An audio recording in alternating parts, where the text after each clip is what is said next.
最近大鱼大肉吃的有点多啦，今天我们来吃日式豆腐。切之前呢，记得把包装袋清洗干净。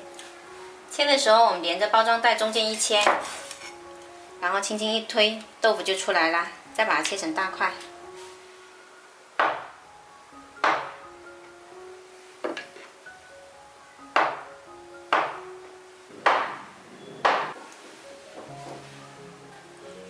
再把泡发的干香菇切成片。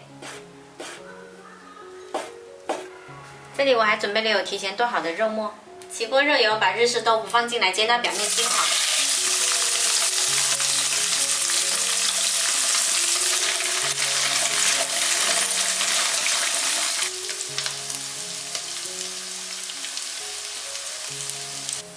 煎到表面金黄就可以关火，先放着备用。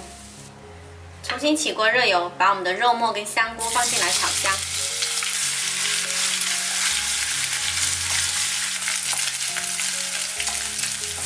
炒到肉末的油逼出来后呢，加入姜、葱、蒜跟辣椒，加入1勺豆瓣酱，再次炒香。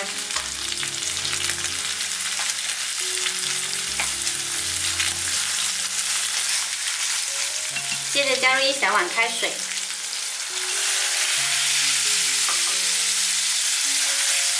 然后来调一下味，少许生抽，一点点蚝油。再来一点点白糖，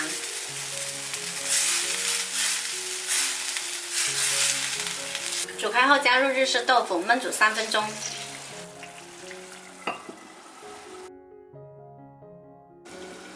时间到，我们再来勾个薄芡，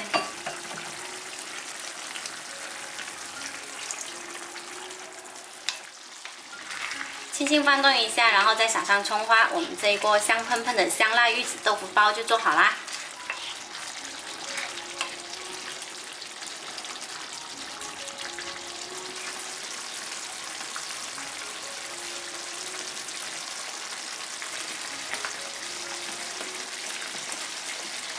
这样做特别香，超级下饭，喜欢的朋友可以收藏起来试一下。